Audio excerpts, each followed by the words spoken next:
Y vamos a conocer ahora a un monstruo, un hombre que murió recientemente en la cárcel, el asesino serial más cruel y terrible de la historia de Colombia. Se dedicaba a violar y matar niños y confesó haberlo hecho con 140 niños. Sin embargo, las autoridades sospechan que habrían sido hasta más de 200. Él fue condenado a 40 años de prisión, pero la muerte acortó su condena. Pero si esa es la muerte, bienvenida sea.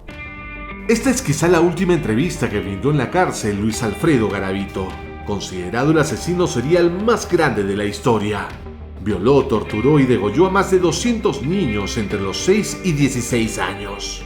Mejor conocido como la Bestia o el Monstruo de Génova, nombre de la ciudad que lo vio nacer en 1957 en Colombia, aterrorizó durante casi 7 años a todo el país. ¿Y esto qué es, una quemadura? Quemadura, sí, de tercer grado. Esto fue cometiendo un homicidio en Palmira, el 3 de febrero del año 99. ¿Un homicidio? Un homicidio, sí, un niño. ¿Y el niño lo mató? Sí. Una de sus víctimas fue Agobardo Antonio García Álvarez, un pequeño de solo 11 años asesinado de la forma más cruel e inimaginable por la Bestia. Agobardo vivía con su padre en el departamento de Caquetá, al oriente de Colombia. Cada fin de mes iba a visitar a su progenitor en la localidad de Cartagena en un viaje de varias horas. El pequeño salió de su casa, pero nunca llegó a su destino. Ahí empezó el calvario para mí, porque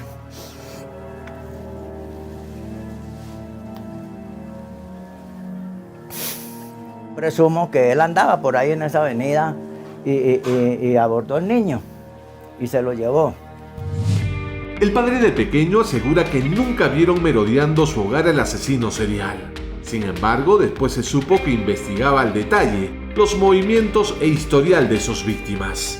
Sabía cómo se llamaban, los nombres de sus padres e incluso a dónde iban y con quién. Lamentablemente, él se lo llevó en esas horas de la mañana y según eso, en las horas de la tarde lo asesinó. Luis Alfredo Garavito engatusó al pequeño Agobardo, lo llevó a unos cañaverales, lo violó y asesinó. El modus operandi de la Bestia era premeditado. Tras engañar a cada una de sus víctimas, los llevaba a zonas alejadas, sobre todo plantaciones agrícolas. Amedrentaba a los pequeños con un cuchillo y empezaba un ritual con el cual asesinó, según la justicia colombiana, a 142 niños. Él sabía que si mataba a niños pobres, a nadie le iba a importar. Y eso es triste, porque en Colombia la desigualdad social, no solo económica ni educativa, es ante la justicia. Sin embargo, el número de víctimas sería mucho más alto y alcanzaría más de 200 pequeños asesinados, como la misma Bestia confesó. Usted antes de cometer asesinatos de niño había cometido numerosas violaciones de niños, ¿es eso cierto? Sí, eso es verdad. Bastante. Antes de yo matar, cometí muchas violaciones, es verdad. El patrón de comportamiento de la Bestia o el Monstruo de Génova rozaba con el sadismo, la pedofilia y hasta la necrofilia. Su rito criminal tenía la intención de infligir dolor a su víctima. Los torturaba mientras abusaba de los menores. Luego les propinaba puñaladas en el torso y finalmente los degollaba o les provocaba un corte muy profundo en el vientre para que se desangraran. Un día en una borrachera cometiendo un homicidio. En el año 92 fue la primera vez que yo cometí un homicidio. Y de ahí siguió hasta que el día que fue en mi captura. Tal era el nivel de comprensión de sus delitos que tenía todo preparado para no pagar por sus asesinatos. Yo cargaba una pasta de cianuro. Esa pasta se me perdió, porque en el momento de mi captura yo dije, no me la tomo y ya, no quiero pagar. Yo no pensaba pagar esto. Una de las pocas víctimas que sobrevivió a uno de los ataques es William Trujillo. En aquel entonces tenía solo 8 años y vivía en Circasia, en el departamento de Quindío. Yo sentí un brazo que me cogió el pescuezo.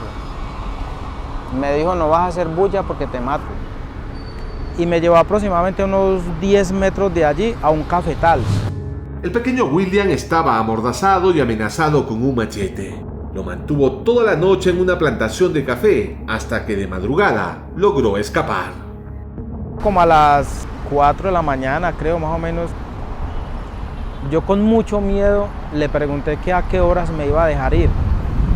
Entonces él inmediatamente me dijo cuando suenen las campanas. Entonces las campanas sonaban a las 5 de la mañana. Eso para mí fue una tortura.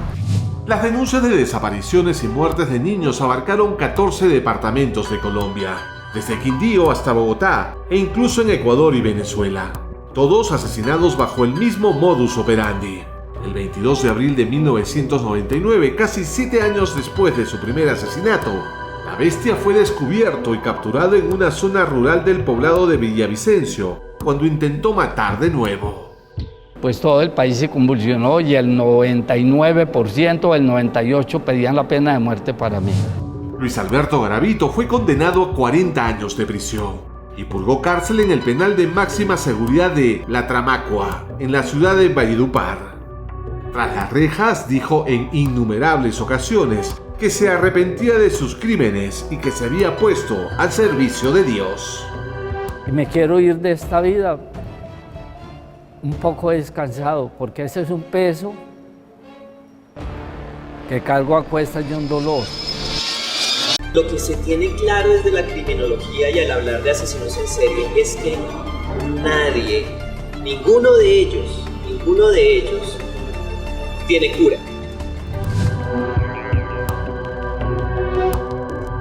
El 12 de octubre de 2023, Luis Alfredo Garavito, mejor conocido como la Bestia o el Monstruo de Génova, falleció en la cárcel producto de un cáncer al ojo y de leucemia. Hay un Dios y yo tengo que darle cuenta a un Dios por todos estos actos que yo he cometido. ¿Sí? Para el hombre no tendré perdón, para Dios sí.